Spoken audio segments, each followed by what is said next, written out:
Hola y bienvenidos al canal donde las ovejas se hacen más inteligentes. Hoy hablamos sobre el rol de la música en la experiencia cristiana.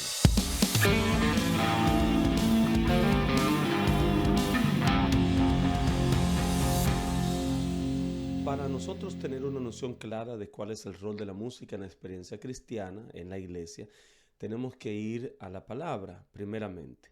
Comenzando en el Antiguo Testamento, nosotros vamos a encontrar cantos, por ejemplo, como el que está en Éxodo 15, luego de Israel haber sido libertado por Dios, haber pasado el mar. Ahora entonces el ejército egipcio que estaba tratando de darle captura es ahogado en las aguas del gran mar.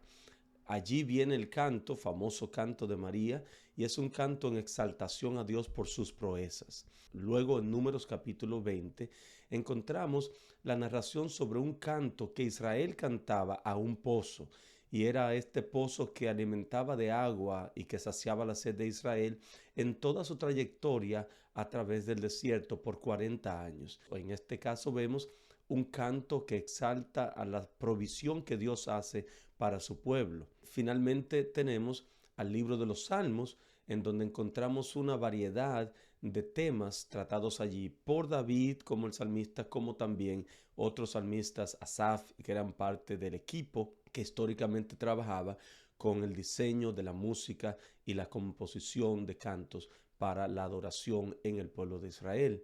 Pero hay algo que es bueno notar, es que el libro de Salmos es considerado por muchos en el campo de los estudios bíblicos y teológicos como una exposición de las verdades presentadas en el Pentateuco, es decir, en la Torá. En la instrucción que se le había dado a Israel, los salmos exponen, amplían esas ideas que habían sido presentadas en el Pentateuco. Teniendo eso en cuenta, llegamos entonces a Primera de Crónicas capítulo 25, donde se dice allí que el rey David organizó todo el servicio, el ministerio de la música con músicos y cantores para el servicio de adoración a Dios. Y este proceso lo hizo no solamente para lo que pasaba en su tiempo, sino también para el futuro, cuando su hijo Salomón construyese el templo. Él había dejado diseñado el proceso, el sistema sobre el cual la música iba a girar.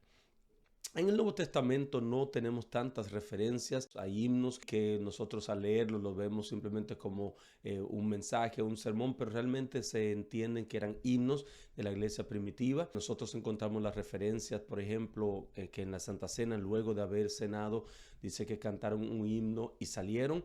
Entonces vemos que la música tenía un rol todavía también en el Nuevo Testamento. Sin embargo, nosotros tenemos que poner en claro cuáles son los principios que la Biblia da a entender para el uso de la música y cuáles eran los propósitos que ella tenía. Yo quiero sugerir que la música en la Biblia tiene tres propósitos. Número uno, para exaltar a Dios y sus proezas, es decir, las grandes cosas que Él había hecho, exaltar esas maravillas de Dios, exaltarlo a Él, su persona, exaltar a Dios. Número dos, la música era utilizada para enseñar las verdades de Dios al pueblo, para enseñar las verdades de la Biblia, en el caso de la Torá para Israel, en nuestro caso la Biblia en general. Número tres, era utilizada la música para dar confianza a aquellos afligidos que supiesen que las promesas de Dios eran fieles y esas promesas estaban dadas para su beneficio.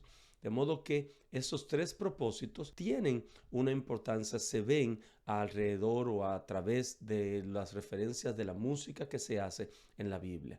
Un punto interesante es que ninguno de estos propósitos debe tronchar el propósito de otro. Es decir, el cantar para aquel que está afligido y darle esperanza no puede ser hecho sacrificando la predicación de la verdad. En la predicación de la verdad no puede ser hecha sacrificando la exaltación de la grandeza de Dios. Finalmente, vamos a encontrar en la Biblia, en el Antiguo Testamento, la referencia a este canto que cantaban los serafines en Isaías capítulo 6, donde decían: Santo, Santo Jehová, Dios de los ejércitos. Ese canto es un canto de adoración en lo sublime. Eso era cómo se manejaba el canto en la concepción israelita. La música de hoy, en contraste, muestra algunas características que no parecen ajustarse a lo que la Biblia muestra o a los principios bíblicos. En primera instancia, nosotros encontramos que la música de hoy trata de satisfacer las necesidades de la gente. Es decir, al margen de la Biblia, al margen de lo que la enseñanza bíblica pueda decir, la música de hoy día está tratando de satisfacer la necesidad que tiene el hombre de hoy. La situación en la que se encuentra una persona, su satisfacción o su esperanza tiene que ser puesta en cantos para que él se sienta bien, pueda ser motivado a seguir hacia adelante, y todo eso se hace al margen de lo que la palabra posiblemente puede decir en contra de eso que se está planteando. Número dos, nosotros encontramos que la música de hoy trata de hacer sentir bien al pecador. Hace un tiempo leí el comentario de un gran predicador que decía que la experiencia cristiana se había vuelto una en la que el pecador llegaba a la iglesia, escuchaba un sermón y salía con su misma vida de pecado, pero sintiéndose bien. Por el contrario, debería haber sido que el pecador, llegando a la iglesia con sus pecados, se fuese todavía quizás con su sentido de que era pecador, pero confiado de que en las manos del Señor él iba a cambiar, se iba compungido, se iba dolido de la vida de pecado que estaba viviendo. La música de hoy busca hacer sentir bien al pecador. Y usted se da cuenta, usted va a un supermercado, va a una tienda, va en un carro de alguien que no es cristiano, y usted escucha la música cristiana siendo popularizada, esparcida por donde quiera. Y uno se siente bien porque uno dice, wow, mira, la música cristiana. Sí, pero el problema con esto es que está dejando al pecador en la misma situación, no está llamando al pecador a la conversión, sino realmente que le está haciendo sentir bien en su condición de pecado. La tercera característica es que la música de hoy día en muchos casos está yendo en contradicción a las enseñanzas bíblicas. Es decir, la música, las canciones que estamos escuchando hoy día, si las revisamos bien, vamos a encontrar que hay ideas que ellas tienen que no tienen sustento bíblico. Y como cristianos, uno tiene que ser muy cuidadoso, porque no importa qué tan bonito suene un canto, no importa cuánta esperanza me dé, si no está basado en un así dice Jehová, es posible que lo que yo esté haciendo es yendo en contra del evangelio mismo, que debe ser lo que debe ser exaltado en la música cristiana. Número 4 y última característica es el hecho de que la música cristiana está tratando de hacerse cada vez más popular y responder al mercado comercial. El mercado exige un tipo de música, un tipo de género, un tipo de tema, y los cristianos nos hemos montado en el mismo carro y estamos dándole al mundo lo que el mundo quiere recibir, cuando debería ser que el mundo pueda escuchar en la música cristiana no lo que quiere, sino lo que debe escuchar. Lo que quizás no sabe que necesita, eso debería ser provisto por la música cristiana. Pero no es el caso hoy día. Yo quiero irme ahora al caso de los artistas, los músicos cristianos. En Israel, cuando David diseñó el sistema para los cantores y para los músicos, había escogido solamente a los levitas, es decir, los levitas eran los encargados de tener el privilegio de cantar, de servir a Dios a través del canto, de dirigir al pueblo en los cantos, de componer, de dirigir la música. Esto era un gran privilegio. Pero al mismo tiempo que era un privilegio, también traía grandes responsabilidades. Un levita tenía exigencias de comportamiento, qué podía comer, dónde podía comerlo, cómo vestía, cómo se comportaba. David hace referencia a los levitas como profetas del canto.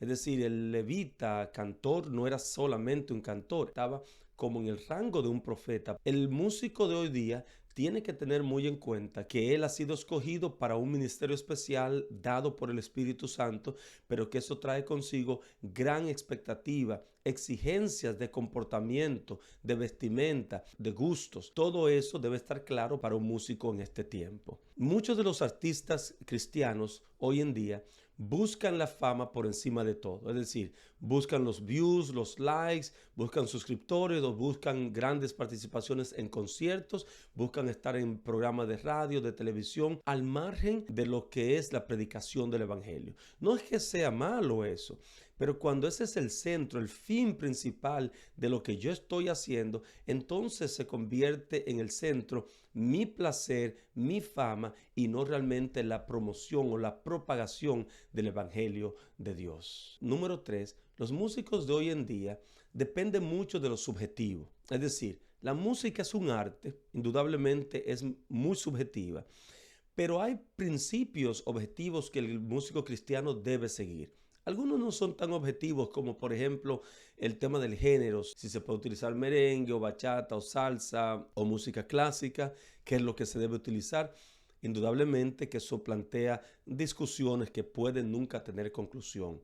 Pero lo que sí es claro es que el músico cristiano no puede depender de su gusto personal, no puede depender totalmente de lo subjetivo de su experiencia, porque todo lo que el músico cristiano haga debe ser hecho frente a las verdades que están en la Biblia, frente al sentido común que debe existir en todo cristiano.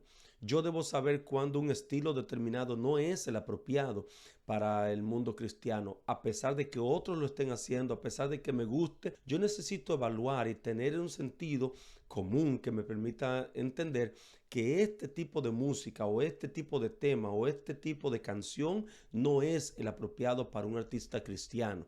El gusto personal del artista en la instrumentación, en el tipo de música, en la composición, no puede estar sujeto a lo que él crea, sino sujeto a lo que la palabra puede decirle o el Espíritu puede iluminarle. Finalmente, el punto más crítico para los artistas de hoy, para los cantantes y compositores del mundo cristiano de hoy, es que hay una gran carencia de conocimiento bíblico teológico. Si tú eres un artista que compones himnos para el Señor y tú tienes poca profundidad bíblica, es muy posible que algunos de los cantos que tú compongas podrían ir en contradicción con las enseñanzas de la Biblia. El músico no se conoce como un conocedor de las doctrinas, de las verdades bíblicas, sino como alguien que es un especialista en su instrumento. Pero si tú no conoces la verdad bíblica, es muy posible que tú estés propagando ideas que son antibíblicas en tu música, en tus canciones. Y el músico tiene que tener gran cuidado, porque el privilegio que les hemos dado para que ellos puedan ministrar en el canto, en la música, demanda de ellos también un conocimiento de la palabra para que puedan tener mayor cuidado a la hora de componer la música que componen. ¿Qué lecciones podemos sacar de todo esto? Número uno, que hay que volver a la música bíblica, la música que está basada en los principios y en los tres propósitos que hemos visto que la Biblia muestra. Número uno, el propósito de exaltar a Dios y sus grandezas. Número dos, el enseñar las verdades bíblicas como lo hacían los levitas en el pasado. Y número tres, motivar a aquel que está afligido para que él pueda ver esperanza en la palabra de Dios. Necesitamos volver al canto, a la música bíblica, donde los temas que se traten sean temas que van a llenar la necesidad del cristiano, la necesidad del pecador penitente, más allá de simplemente estar proveyendo sentimiento o emoción para hacer sentir bien a aquel que está en su situación de pecado. Cómo tú utilices el instrumento que tocas, cómo tú utilices la voz, tiene que ser en una actitud de reverencia, sabiendo que Dios está presente en cada culto que elevamos a su nombre. Nosotros necesitamos volver a un estilo de música donde al escucharlo, donde al cantar, donde al tocar, nosotros estemos frente a la divinidad y a la presencia de Dios, que nosotros podamos tener esa actitud de reverencia, esa actitud de sorpresa ante lo sublime que es Dios, que realmente nosotros podamos tener en claro que estamos tocando, que estamos cantando, interpretando frente a la presencia misma del Dios de gloria, del Dios del universo. Eso debe hacerte un llamado a que tu música debe estar ajustada, no a lo que dice el mundo, sino ajustada a lo que espera Dios escuchar de ti. Queridas ovejas, gracias por haber estado con nosotros. Si te ha gustado este episodio, dale like. Si no te has suscrito, suscríbete y activa la campanita para que pueda notificarte cuando tenemos un nuevo episodio. Gracias por reconocer este esfuerzo. Lo hacemos para tu beneficio. Que Dios te bendiga. Esto ha sido Oveja Cartesiana.